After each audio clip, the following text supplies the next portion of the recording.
आने वाले वक्त में भी कल जरूर केसीआर साहब, हरीश राव साहब बिल्कुल सफेद कागज की तरह इस कालेश्वरम प्रोजेक्ट से बाहर निकलेंगे और आपको यकीन दिलाऊंगा कि हमारी हुकूमत दोबारा इख्तियार में आएगी और हम फिर से इस तेलंगाना को जहां पे आज रेवंत रेड्डी ने पीछे लेके जा चुके हैं, उसे जरूर जो है ना केसीआर साहब, केटीआर साहब और उनकी हुकूमत बराबर तरक्की की तरफ लेके जाएंगे। जय हिंद, जय तेलंगाना। हुकूमत कांग्रेस तेलंगाना के लिए जिस तरह एक तरफ से 3 कैबिनेट मिनिस्ट्रीज का एक्सपेंशन की खुशखबरी है, उसी तरीके से खासकर अखिलेती तबके में मायूसी। मैं इस मीडिया के जरिए हमारे चीफ मिनिस्टर तेलंगाना रियासत के रेवंत रेड्डी साहब को एक सीधा सा सवाल करना चाहता हूँ। इलेक्शन से पहले आपने अखिलियतों को झूठे ख्वाब दिखाए, उनका वोट लिया, इख्तिदार कायम किए, लेकिन आज जब हिस्सेदारी की बात आती है, जब आज कैबिनेट में उनके हिस्से की बात आती है, तो आप नज़रअंदाज करते हैं, खामोश रहते हैं। आखिर क्यों? आपने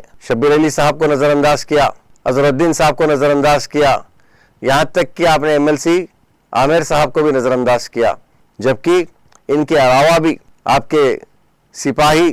जो कांग्रेस के लिए हमेशा काम करते थे और करते हैं, आप उनको नज़रअंदाज कर कर अक़लियतों को अपने आप से दूर कर रहे हैं। वही एक तरफ हुकूमत तेलंगाना में जहाँ के चंद्रशेखर राव साहब की हुकूमत थी, उन्होंने बराबर मुसलमानों का साथ दिया, बराबर अक़लियतों का ख्याल रखा और कैबिनेट में सबसे पहले उन्होंने मुसलमानों को जो है ना मौका दिया। आज जब आप अपने पॉलिटिकल कैरियर की बात करते हैं, हुकूमत तेलंगाना में रेवंत रेड्डी साहब आप रिवेंज पॉलिटिक्स खेल रहे हैं। बड़े अफसोस की बात है, आज हम जब भी कालेश्वरम की बात करते हैं,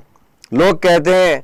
कि ये एशिया का सबसे बड़ा प्रोजेक्ट है और आप उस पर नुक्ताचीनी कर कर हरीश राव साहब को, ईटाला राजेंद्र साहब को, यहाँ तक के हमारे तेलंगाना के पहले चीफ मिनिस्टर के चंद्रशेखर राव साहब को भी निशाना बना रहे हैं। लेकिन नतीजा आपके सामने रहेगा। आपकी ये तमाम कोशिशें बेकार जाएंगी और इस मीडिया के जरिए मैं तेलंगाना के अवाम से एक बात की अपील करना चाहता हूँ। जहाँ एक तरफ केसीआर हुकूमत और आपके फलाह और बहबूद के लिए काम करती थी, आपकी तरक्की के लिए काम करती थी, तेलंगाना को सुनहरा तेलंगाना बनाने के लिए जद्दोजहद कर रही थी, और वहीं दूसरी तरफ के ये हमारे रेवंत रेड्डी साहब की रिवेंज पॉलिटिक्स आज इस तेलंगाना की इकोनॉमी को बिल्कुल बैकवर्ड कर चुकी है। आज आप जहां जाके जिसी तबके में भी आप लोगों से बात कीजिए, वो सिवाय परेशानी के कोई दूसरी बात नहीं करते।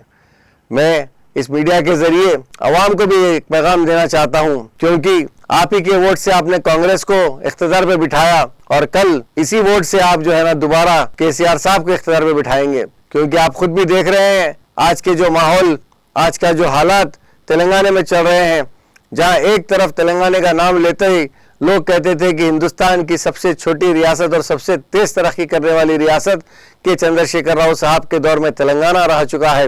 वहीं आज हम बहुत पीछे जा चुके हैं। इसीलिए मैं रेवंत रेड्डी साहब को मैसेज देना चाहता हूं कि आप ये रिवेंज पॉलिटिक्स छोड़िए, तेलंगाना की तरक्की की तरफ काम कीजिए। अक़लियतों के साथ जो आप बार बार धोखा दे रहे हैं, उसमें आप आगे चल के कभी कामयाब हो नहीं सकते। और यही नहीं, मैं आज इस मीडिया के जरिए मेरे तेलंगाना के तमाम लोगों को ये मैसेज देना चाहता हूं, ये रिवेंज पॉलिटिक्स में आज हरीश राव साहब को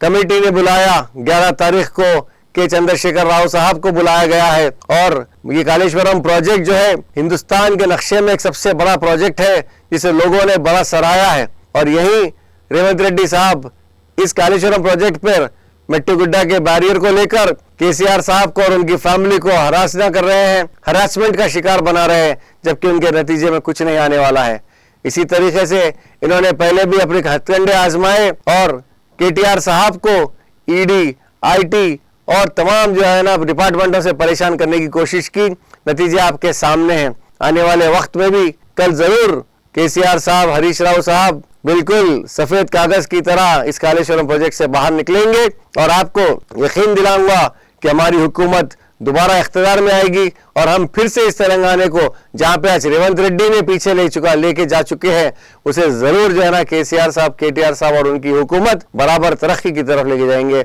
जय तेलंगाना, जय हिंद।